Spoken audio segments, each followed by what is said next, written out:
Have you ever seen somebody who is so stubborn that unless it's their way is the highway? Have you ever seen somebody who refuses to pivot?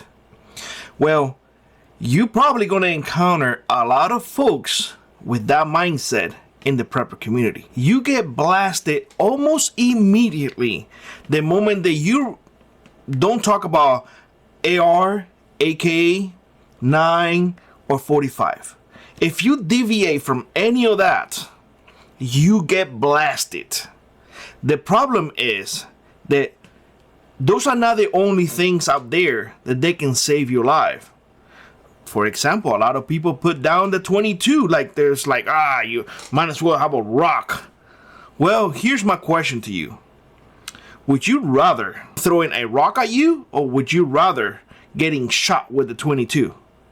I guarantee you your answer is well, neither, but if I'm going to choose, I might as well get a rock. There you go. And rocks have been killing animals for thousands of years.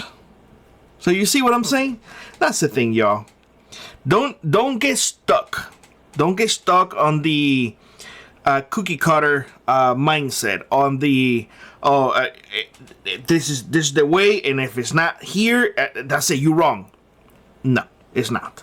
Now, I hear the comparison between the 5.7 with the 22 Magnum, saying it's just a glorified 22 Magnum. It is not.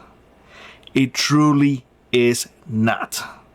I also hear the comparison of the 5.7 with the 9mm. I'm gonna give you in here the pros and the cons to each one, and you read it at your own leisure. You can stop the video, zoom in, and read it, but I'm putting both. However, the fact of the matter is that they are not the same, and they were created not to be equal. They're just different. They are a different tool, and they both have pros and cons. I'm gonna focus on the 5.7 because I think it has a niche in the prepper community that perhaps not a lot of people are seeing it. So first of all, I'm gonna give you some comparison, and again, this is just me throwing some things on the scale so you guys can understand where I come from. Okay? Now, the question will be, what do you know about the 5.7, Billy? Well, I have a PS90 right above me, and I have two, not one, two Ruger 5.7. So I do own the platform, and I am a huge fan of the platform. Now, why am I like the platform? Why am I a huge fan? Because in an essence, I am handicapped. I have to watch how much weight I carry, how much recoil something has, because my back, for all intents and purposes, and to put it in a very vulgar way, is fucked up. So I have to be very careful. Now, in my house, my wife is a petite person, meaning that in a good day, if she is 5 feet tall, it's a good day for her. My son is only 11 years old. Although he's a little big for 11 years, he's still little. So, the 5.7, for all intents and purposes, they both fight over that one.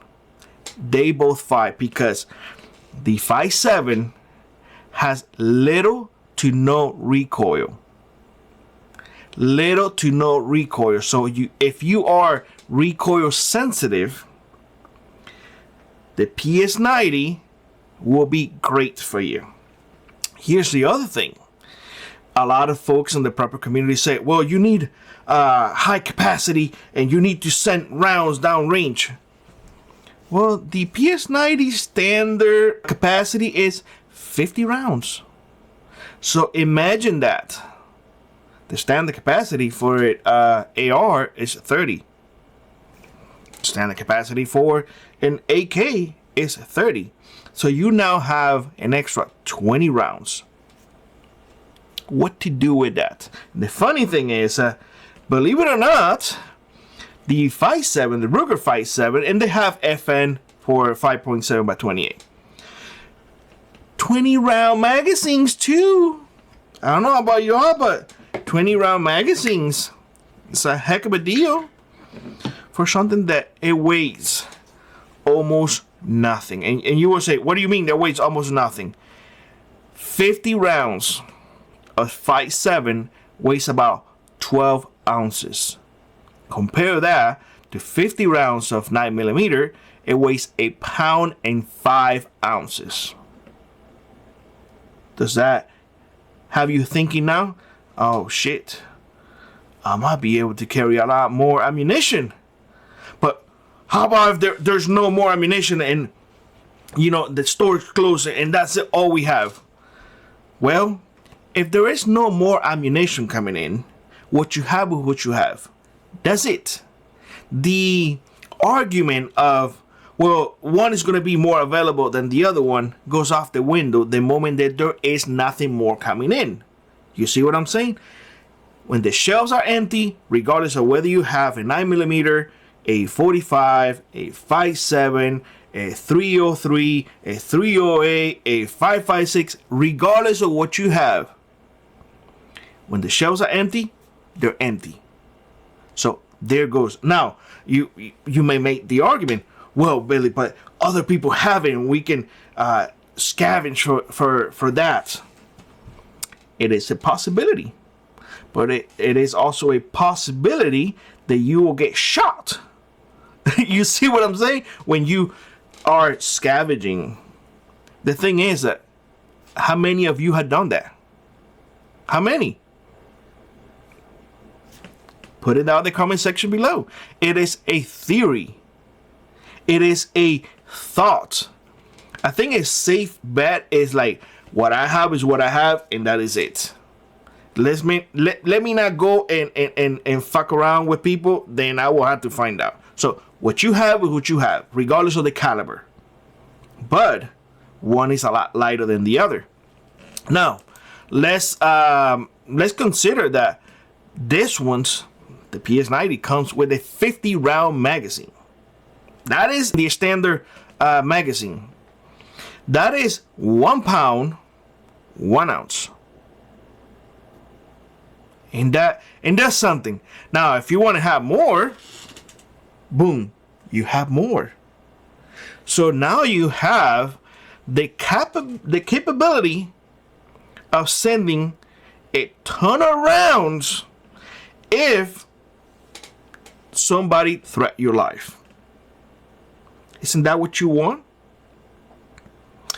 The funny thing is that you can do all of that with almost no recoil. Almost no recoil equals more accuracy, meaning that you putting more rounds on target. Oh man, does it start to sound good? Now, well, how much does that weigh, Billy? How much that platform weighs? Well, that platform weighs about, I don't know, 7.5 pounds fully loaded. In comparison, let's say for the KS47, very similar to the AR-15. Well, that one, about 9 pounds empty, meaning no rounds. Size-wise, the PS90 is very compact. Very, very compact. In fact, you can press one button, take it out, and put it in a backpack. Nobody will know that you have it. So when you consider being a great man, well, something compact will be key, right? Accuracy. You cannot compare the 22 Magnum with the 5.7.